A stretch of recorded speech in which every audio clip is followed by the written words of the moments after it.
Heritage Malta rċivit aktar minn 3200 proposta artistika għal parteċipazzjoni tat-tieni edizzjoni tal-Malta Biennale, 30% aktar minn dak tal-2024. Il-Biennale se jsir bejn 11 ta' Marzu u 29 ta' Mejju 2026. Biżna 3200 li mhijiex xi ħaġa żgħira, meta tqis li biennale għadu ġdid, għadu żagħżugħ u ma ninsewx, għaw 350 biennale differenti fid-dinja. Nofshom qegħdin fl-Ewropa wara bibna. Iċ-Chairman ta' Heritage Malta u President tal-Malta Biennale.art Mario Kutajjar qal li fl-istess perjodu li tittella l-Biennale f'Malta tittella dik ta' Venezja. Diġà huwa suċċess il-fatt li ġibdet daqshekk artisti minn madwar id-dinja. 122 pajjiż differenti. Jiġifieri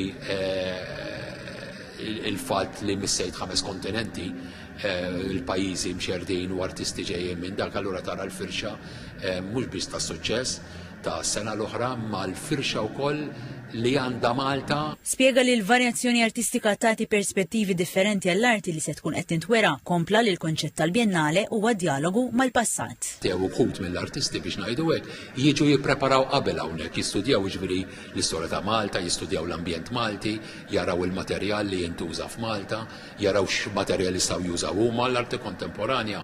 U tagħmel allura anke differenza fil-perspettiva kif ħarsu lejn l-affarijiet. Irrimarka li d-direttur artistiku tat-tieni edizzjoni hija Rosa Martinez, artista stabilita u l-ewwel mara li għamlet il-Biennale ta' Venezja. Għalli Martinez għażlet it-tema tnaddaf, tarraf u tferraq. Kull direttur artistiku jġib l-istil tiegħu, jġib artisti li jkunu differenti minn tas sena l-oħra.